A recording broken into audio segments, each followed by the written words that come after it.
அனைவருக்கும் வணக்கம். நான் உங்கள் அமர்தி. நாளை முதல் யுவா கபடி சீரிஸ் தொடங்க இருக்குதுங்க. அது 3 டிவிஷனா இந்த கபடி போட்டி நடக்குது. அதில் முதல் டிவிஷன், அதாவது டிவிஷன் 3 12ஆம் தேதி நாளைக்கு 10 மணிக்கு இந்த போட்டிகள் தொடங்குது. நம்ம கோயம்புத்தூர் கற்பகம் யூனிவர்சிட்டியில் தான் இந்த கபடி போட்டியில் நடைபெறுகிறது. நம்ம டிவிஷன் 1 இருக்கோம். நமக்கு ஜனவரி மாதம் தான் மேட்ச். அந்த டிவிஷன் 1ல 3 தமிழக அணிகள் இருக்காங்க.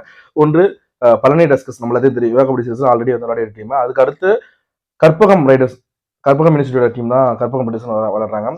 அடுத்து சென்னை தமிழன்ஸ் என்கிற 3 அணிகள் தமிழகத்துல விளையாடி இருக்கிறாங்க இந்த யுவா கபடி சீரீஸ்ல. இது 3 கட்டம். நான் ஏற்கனவே சொன்னேன், டிவிஷன் 1, டிவிஷன் 2, டிவிஷன் 3 அப்படின்ற மாதிரி 3 கட்டங்களை கொண்டு போயிருக்காங்க. மொத்தம் 26 அணிகள், 6 அணிகள் கமர்ஷியல் அணிகள், மொத்தம் 32 அணிகள் இந்த போட்டியில் கலந்துக்கிறாங்க.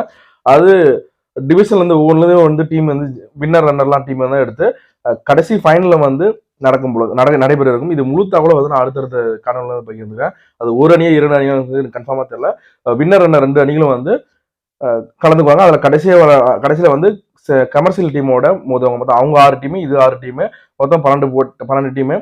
அதுல நடக்கிற போட்டியில கிராண்ட் ஃபைனல் போவாங்க. இதுதான் கான்செப்டா நடக்கும். இது இன்னும் அடுத்தடுத்து டீட்டெயிலா நான் பேசுறதா இருக்கேன். இதுல இப்படிதான் மேட்ச் நடைபெற இருக்குது.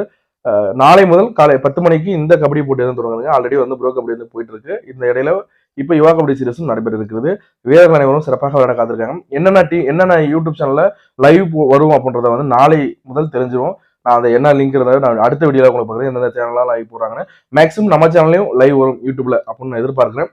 அது சூழ்நிலை பொறுத்து உங்களுக்கு சொல்றேன். நன்றி, வணக்கம். நான் உங்களை மாதிரி சந்தன காற்று ஜன்னலில் பேசணும். சரித்திர நாளை உங்களை பேசணும். டாடா பேசுவோம்.